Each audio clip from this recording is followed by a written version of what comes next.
It all started with an unexpected tweet from Donald Trump, a message that would soon send shockwaves through the political landscape of America. At 7:45 a.m., as the morning news cycle began, Trump posted the cryptic words, "The swamp is real, but it's not the one you think. Big things coming. Stay tuned." For weeks, rumors had been swirling about a deep, hidden conflict brewing beneath the surface of the American government. The media focused on typical political squabbles, economic challenges, healthcare debates, foreign relations. But behind closed doors, there were whispers of a much darker, more complex battle for control of the nation's institutions. The tweet was the spark that ignited an inferno. By noon, speculation had reached a fever pitch. Some believed Trump was simply trolling his opponents, playing into his image as a master of the media circus. Others, though, thought this was the beginning of something far more significant. Theories ran rampant. Trump had gathered a shadow government, one designed to counteract the deep state and the entrenched establishment figures who had worked against him during and after his presidency. But no one could have predicted what would come next. At 5 p.m. the same day, Trump gave a televised address from his Mar-a-Lago estate, flanked by a small group of trusted advisors. His face was resolute, his voice steady, but there was an undeniable intensity in his words. "Today, I am unveiling the truth about the corruption at the highest levels of our government. James Comey, the former FBI director, has been convicted of multiple crimes, crimes that go far deeper than anyone ever imagined. His actions were part of a larger conspiracy to undermine democracy. I won't rest until every one of them is held accountable." The audience gasped. Comey convicted? It seemed unthinkable. Trump went on, his rhetoric gaining steam, "But that's not all. Hillary Clinton is not off the hook. The investigations into her actions are far from over. In fact, we have new evidence that points to even more serious crimes. The Clinton Foundation. The email scandal. These things won't be swept under the rug any longer." The implications of Trump's words hit the public like a tidal wave. Comey's conviction was a bombshell, but Hillary's renewed investigation. That opened up a whole new can of worms. And so, the political drama unfolded. What was a conspiracy theory just hours before was now the narrative. The battle for America's soul had entered its next, dangerous phase. Would the revelations hold up? Was Trump truly leading a shadow government, pulling the strings from behind the scenes? Or was this just another chapter in the ongoing circus that was the Trump era? Time would tell, but for now, the nation was on edge, waiting for the next shocking twist. The news spread like wildfire. The entire political establishment seemed rattled, as one by one, high-profile figures began issuing statements, each more desperate and frantic than the last.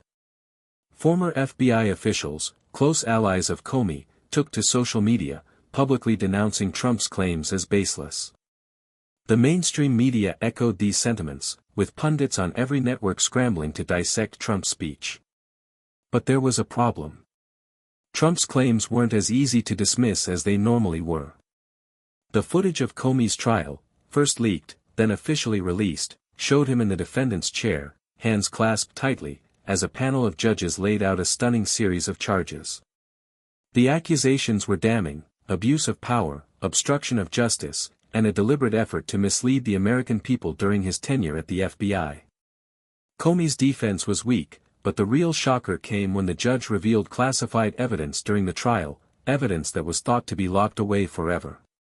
Tapes. Emails. Documents.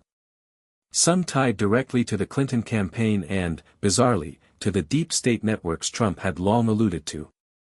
It was becoming clear, this wasn't some random political dispute, it was a concerted, coordinated effort that stretched across administrations. And then came the next bombshell. Hillary Clinton's statement just hours after Trump's address. Hillary Clinton herself took to the airwaves. But she didn't speak in the calm, measured tone we were all accustomed to. No, this time, there was a hint of panic in her voice. "For the record, I have nothing to hide. These accusations are part of a well-orchestrated smear campaign designed to discredit me and my family. I've faced these kinds of attacks before, and I will continue to fight them. But there was something off about her tone. Her words were sharp, defensive, but the way she clutched the podium suggested nervousness, like someone trying to mask fear beneath bravado. The new investigation Trump had mentioned, the one that had seemingly emerged from nowhere, was real. The Justice Department had been handed new information, details about Clinton's use of private servers that had never been made public before. Her spokesperson claimed the allegations were baseless, that they were simply an attempt to further damage Clinton's reputation. Yet, it was clear something deeper was at play. The legal machinery was moving, and Hillary Clinton was now caught in its gears. The following days were filled with frantic back-and-forth accusations of interference, corruption, and cover-ups. Trump's allies in Congress called for urgent investigations into Comey, Clinton, and the rest of the so-called deep state players that had supposedly worked in the shadows to sabotage Trump's presidency. Meanwhile, Clinton's allies dismissed it as another witch hunt, but the stain of doubt was undeniable. And then, Trump made his next move. Trump's shadow government revealed at a surprise rally in Michigan. Trump stood before a cheering crowd of thousands. Behind him were figures that no one expected to see, high-ranking former officials who had been discredited in the past, conspiracy theorists, and former FBI agents who had been silenced. Each person seemed to symbolize a piece of a much larger puzzle, one Trump was now piecing together in front of the American people.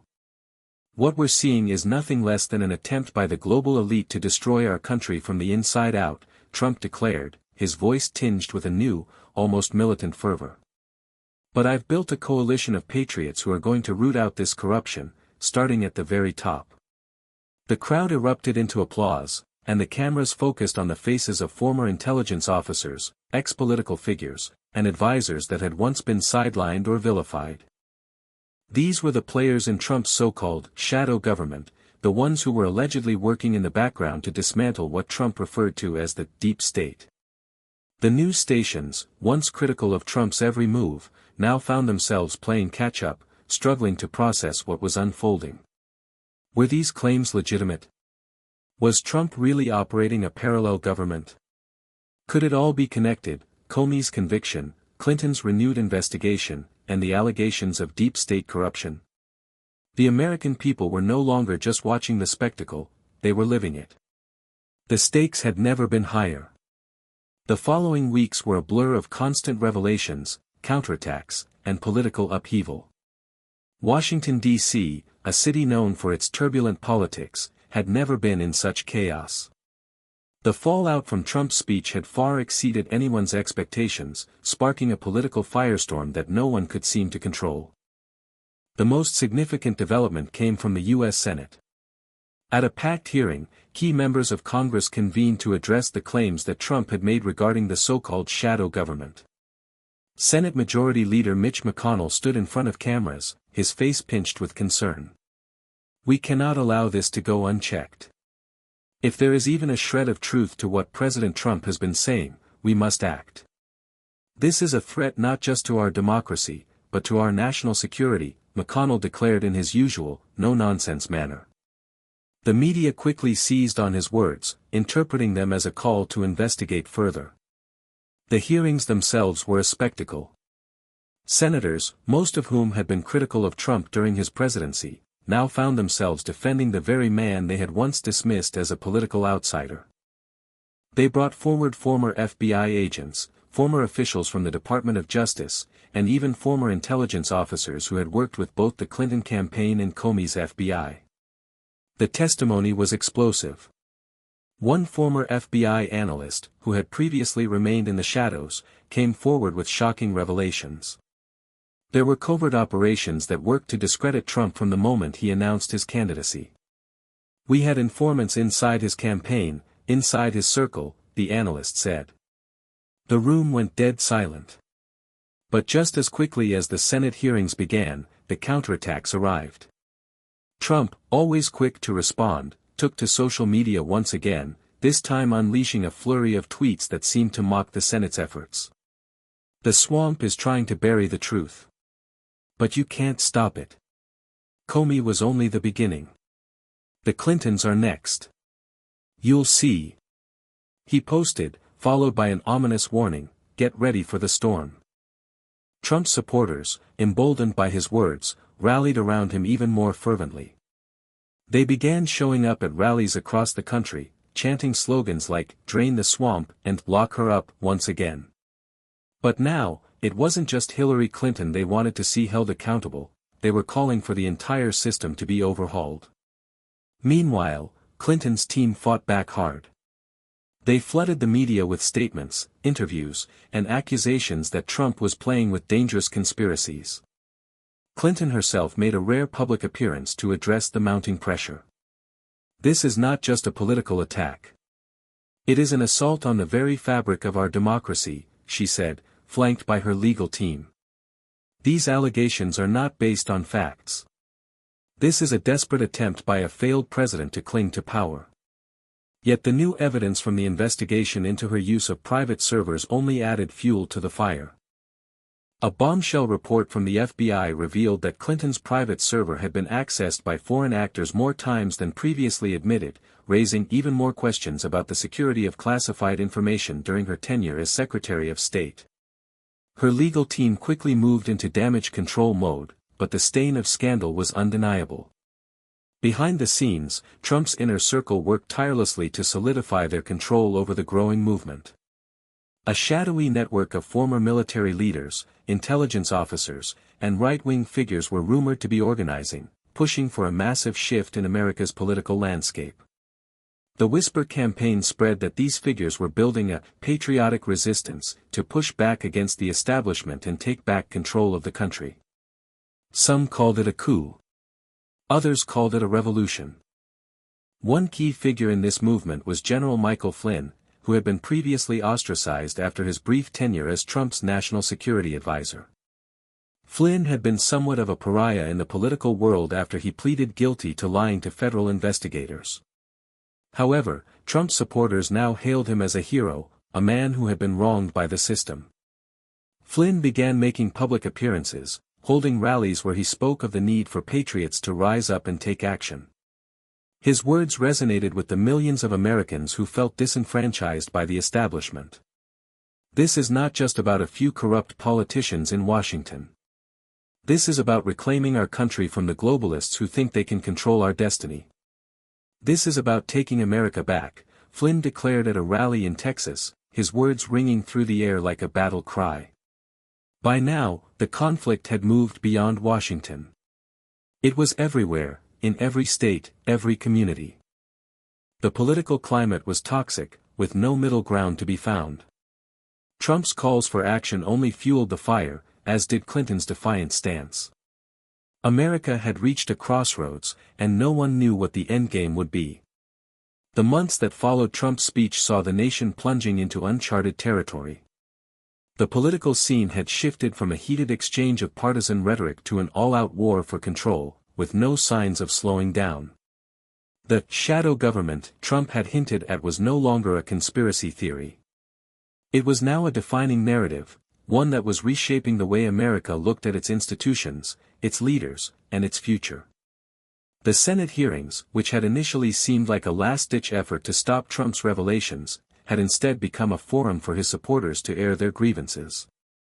Former FBI officials, military leaders, and members of Congress began testifying about the deep-rooted corruption they claimed to have witnessed firsthand. And while many of these testimonies were dismissed by mainstream media as outlandish or unfounded, the consistent stream of leaks and revelations was impossible to ignore.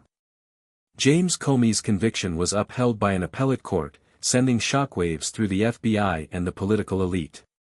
Despite the conviction, Comey remained defiant. He continued to maintain his innocence, claiming that his prosecution was politically motivated. His supporters rallied behind him, citing the selective nature of the investigation and the perceived bias of those involved. But it was Hillary Clinton's unraveling that truly captured the public's attention. A series of leaked emails revealed not just her mishandling of classified information but also conversations between her and high-ranking officials in the Obama administration, conversations that hinted at collusion to protect her from past scandals and to block Trump's rise to power. The leaks were damaging, but what really struck a nerve was the discovery of a shadowy network of donors, lobbyists, and foreign governments that had been involved in funding her political campaigns and the Clinton Foundation. In the face of mounting pressure, Clinton's team tried to spin the story.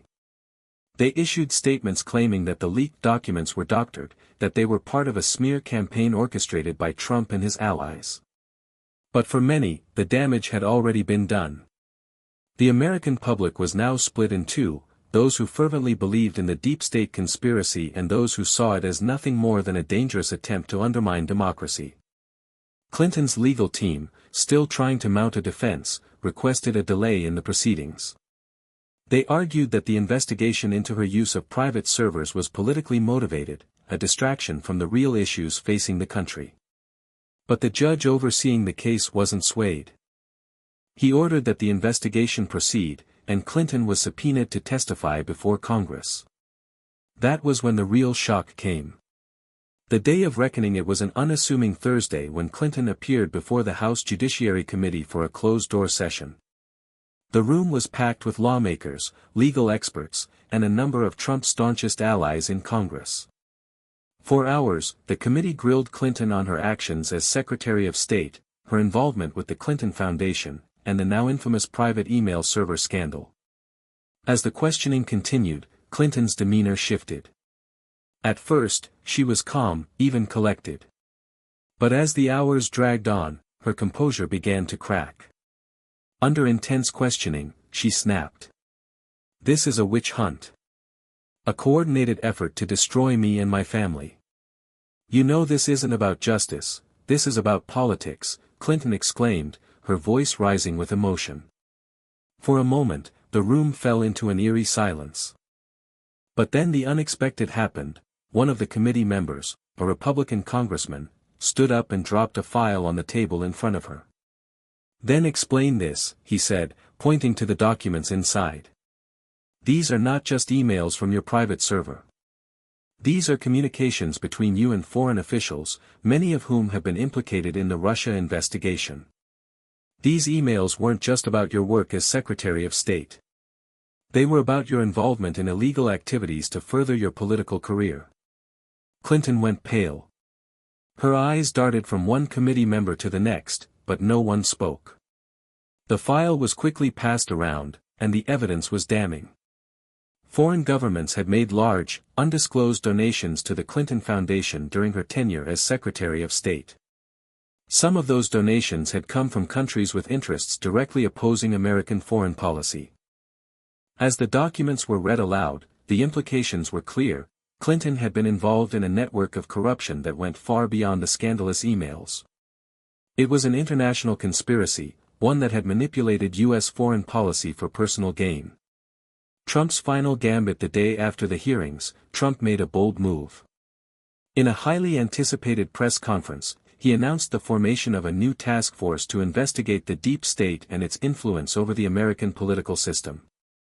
He unveiled a list of names: former intelligence officials, members of Congress, and even prominent business leaders, who had allegedly been part of the web of corruption. "We've reached the end of the line," Trump declared, his face grim. "This is no longer about partisanship. This is about the survival of our nation.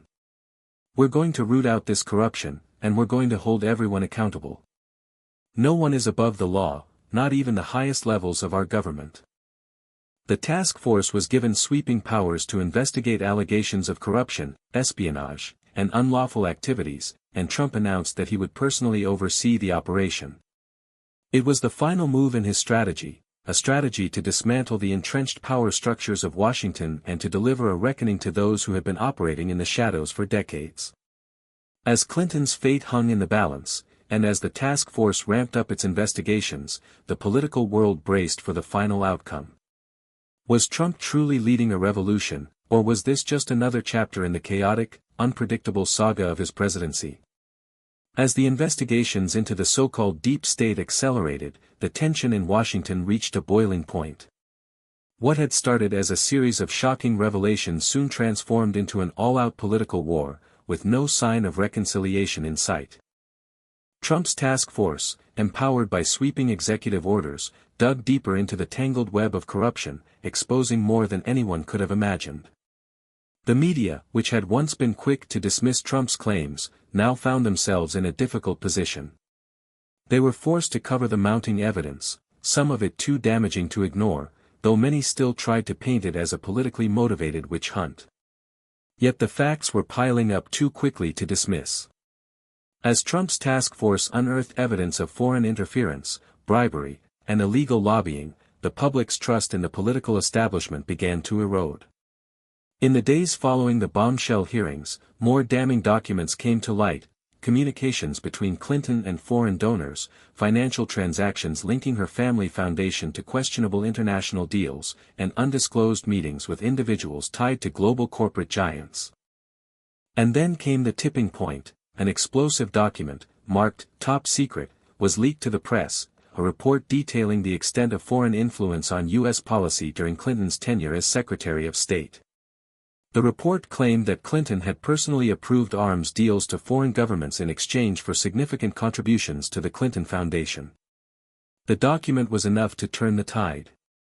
Hillary's fall from grace: the Clinton camp went into full damage control mode. Clinton herself appeared on national television, giving a defiant speech where she vehemently denied the allegations. "This is an orchestrated attempt to destroy me," she said, her voice trembling with indignation.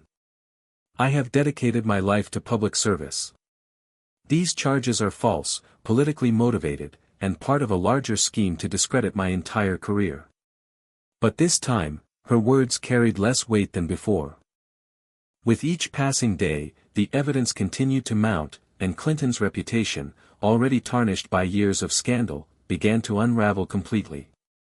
What had once been a confident defense was now seen as a desperate plea for survival. Her political base, once strong, began to fragment. In the halls of Congress, there was a quiet realization: Clinton was on the verge of political collapse. The new revelations were so damaging that even her most loyal supporters began distancing themselves from her.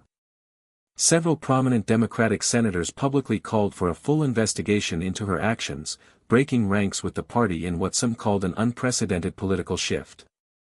The FBI, which had been relatively quiet throughout the process, was now forced into action. Comey's conviction had already sent shockwaves through the agency, and now, with the full weight of the Clinton scandal upon them, the FBI reopened investigations into her use of private servers, the Clinton Foundation's dealings, and the foreign connections that had been uncovered. It was a moment of reckoning, not just for Clinton, but for the entire political system. Trump, ever the opportunist, seized on Clinton's unraveling with an unrelenting force. His rallies grew larger, his rhetoric sharper. "This is what happens when the swamp is allowed to run unchecked," he declared at a rally in Pennsylvania. "The corruption has been right in front of us all along. They thought they could control the system, but we're taking it back. We will not rest until every single one of them is held accountable." Supporters roared in approval. The momentum was on Trump's side. The endgame: the final days of the political drama unfolded with an intensity that none had predicted. Clinton, who had once been one of the most powerful figures in American politics, now found herself cornered. The mounting legal pressure, combined with the overwhelming public outcry, forced her to make a difficult decision: she would not run for president again. It was a humiliating admission of defeat, one that sent shockwaves through the Democratic Party. In a last-ditch effort to salvage her legacy, Clinton tried to broker a deal with Trump.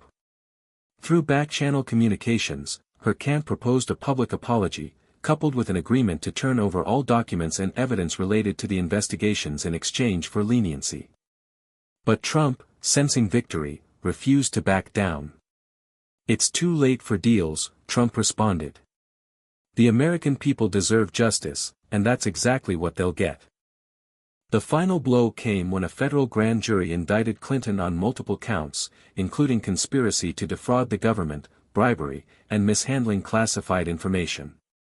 The indictment sent shockwaves through the nation, as the possibility of Clinton facing trial became all too real.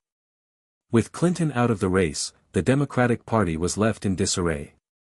The once unified opposition to Trump had fractured, and the party found itself struggling to find a suitable candidate to challenge him in the next election. The entire political landscape had shifted, and it was unclear what would come next. As the sun set on the drama that had consumed the country, Trump stood victorious. He had exposed the corruption he had always claimed was there, and in doing so, had redefined the power structures of Washington, D.C. The shadow government he had promised had not only been revealed, it had been dismantled. America was forever changed. The dust had barely settled when the true scope of the political transformation began to set in. Washington, D.C., was no longer the same. The deep state, which had once seemed an abstract concept, had now been publicly acknowledged and its players exposed. Trump's final victory in dismantling what he described as the shadow government reverberated through every corner of the political world, leaving deep scars and new, unanswered questions about the future of American democracy. The first shockwave came when Clinton was formally charged and turned herself in to face the multiple federal indictments against her. The charges were serious: conspiracy to defraud the government, bribery, and gross mishandling of classified materials. Although Clinton continued to claim her innocence, she was no longer the powerful figure she once was. The public's perception had shifted irreparably. The media, once firmly in her corner, was now torn. Some networks tried to downplay the charges, still clinging to the narrative of political persecution, but even they couldn't ignore the mounting evidence that had come to light. Clinton, for the first time in her career, appeared vulnerable. The once seemingly untouchable political elite had been cracked wide open. Meanwhile, the Republican Party found itself at a crossroads. Trump's victory was a major one for his supporters, but the fallout was far from over.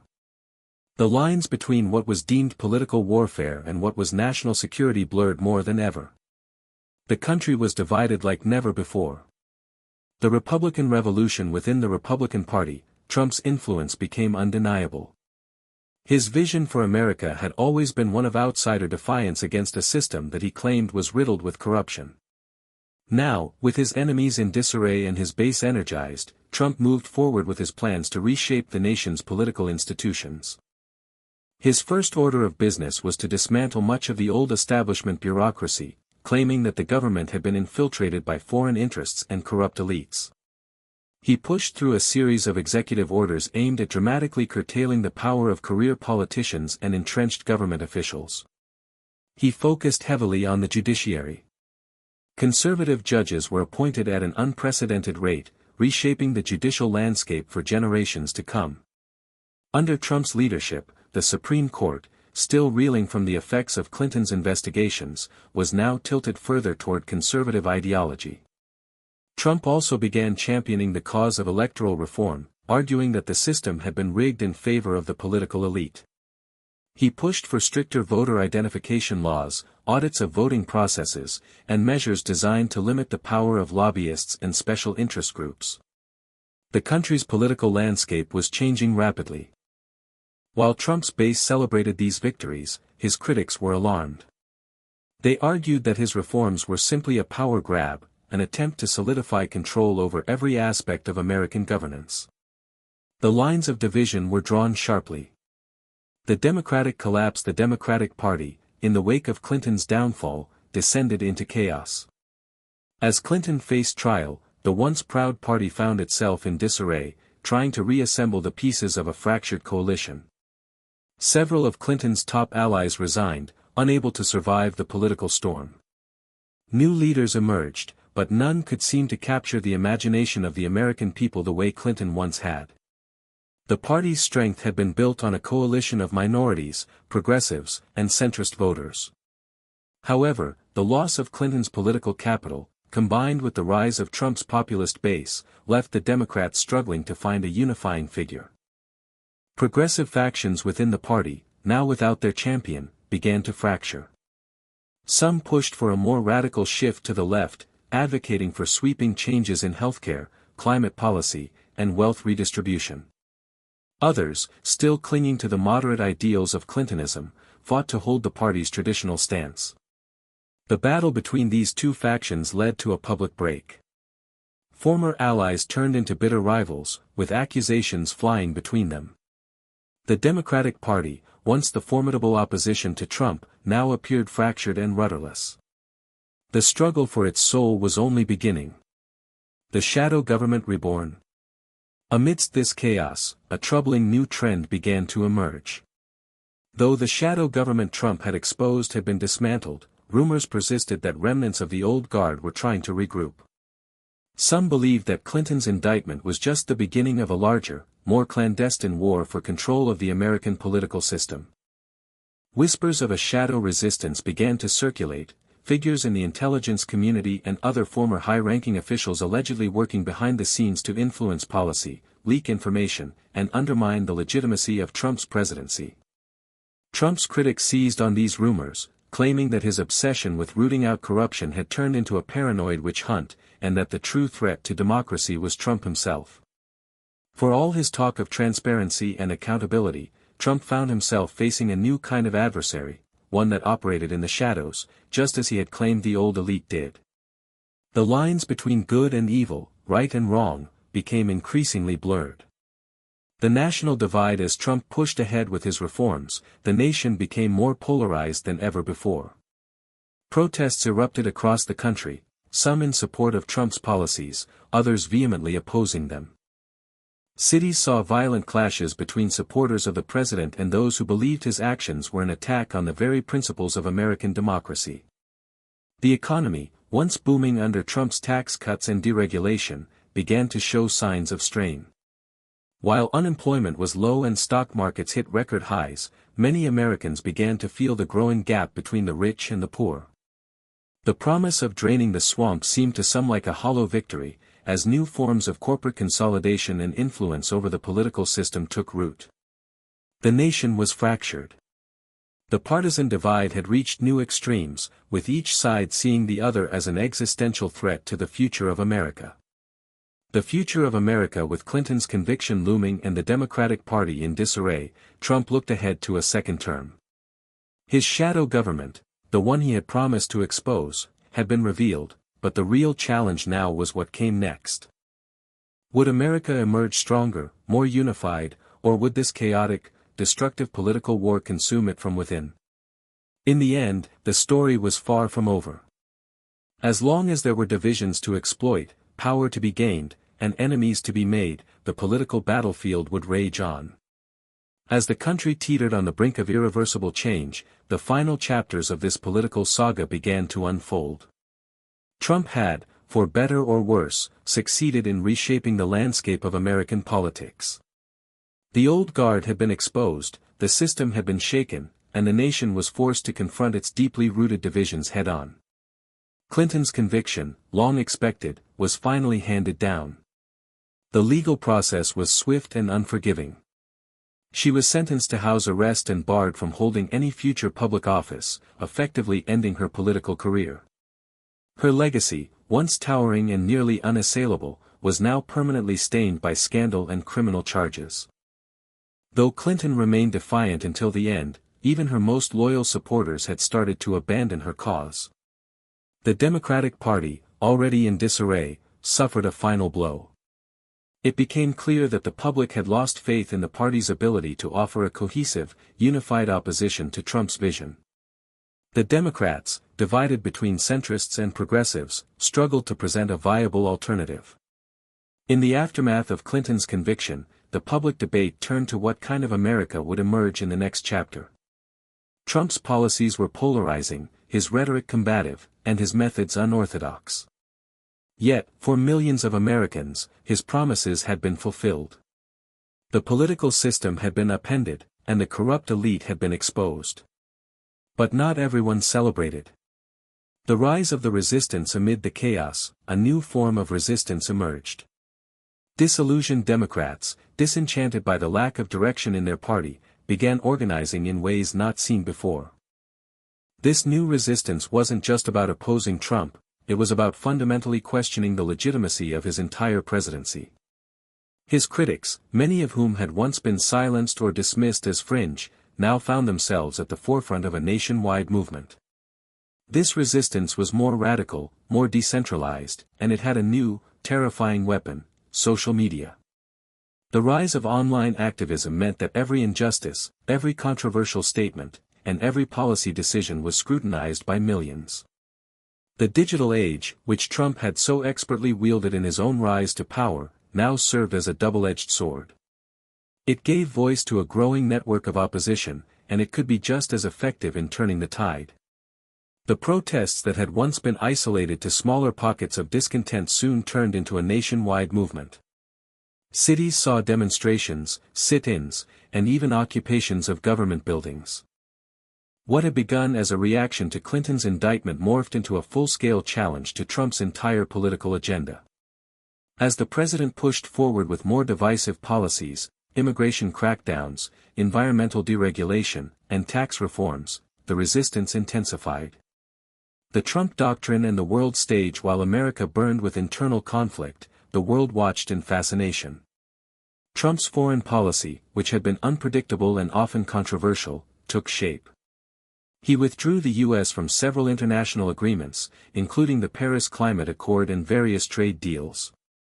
He cozied up to autocratic leaders while alienating traditional allies. In some corners of the globe, Trump was seen as a champion of sovereignty, pushing back against what he saw as globalist agendas. In others, his actions were met with dismay and condemnation. But the one thing that was clear, Trump was reshaping not just America, but the world order. Meanwhile, his domestic policies were felt deeply in communities across the country.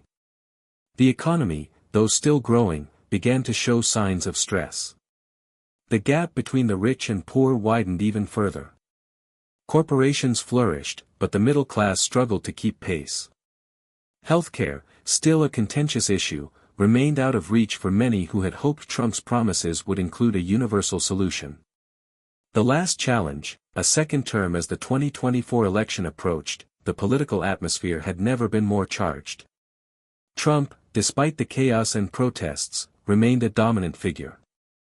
His base, loyal and unwavering, prepared for his re-election campaign, even as his approval rating among liberals and moderates plummeted. In the Democratic Party, a new contender emerged, someone who had avoided the political spotlight until now. A rising star, untainted by Clinton's scandals, who promised to restore the party to its roots. But despite this fresh face, the division within the party was still too great. The lack of unity made it difficult for the Democrats to present a coherent challenge. Trump's re-election campaign, fueled by a robust economic message and his promise to continue dismantling the deep state, found tremendous success in key swing states. His rhetoric, once considered divisive, now seemed to galvanize his supporters even further. To many, he was the only one capable of draining the swamp and defending the country from the forces that had long manipulated Washington. The final stretch of the election was marked by increasingly harsh rhetoric, a never-before-seen level of division, and accusations of voter suppression and election interference. The race to the White House in 2024 was a reflection of everything that had unfolded over the past several years, a country deeply torn, caught between a populist revolution and a political establishment clinging to the remnants of the old order. On election night, the nation held its breath. As the results trickled in, the outcome became clear: Trump had secured a second term. The American people had spoken, and despite the chaos, despite the protests, despite the resistance, Trump was now the undisputed leader of the nation. The final paradox. And yet, even in victory, Trump faced the ultimate paradox.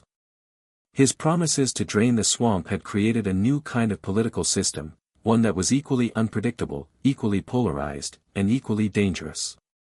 The nation had changed forever, but in some ways, it seemed like the more things changed, the more they stayed the same. The swamp may have been drained, but the deep divides remained. The story of the shadow government had come full circle. It was no longer just about Comey, Clinton, or Trump. It was about a country at war with itself.